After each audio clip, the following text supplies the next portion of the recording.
I think with like your point about looking for inspiration, having new ideas, I learned this thing a long time ago from this artist that was talking about like he kind of framed, I can't remember who it is even, but there was someone that was telling me about how like the creative juices and like your creative mindset, it's almost like a bit of energy, like this type of energy that your body has or your brain has.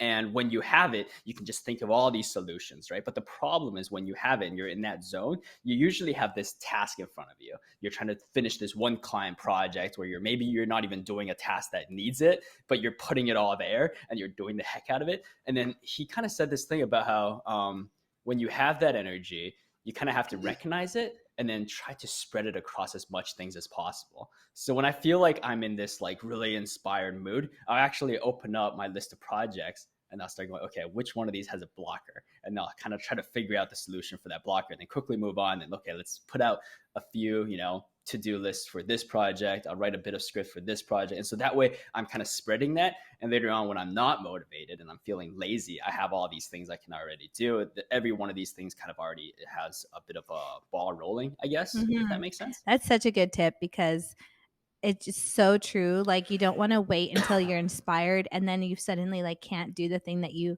are inspired to do because you have to problem solve.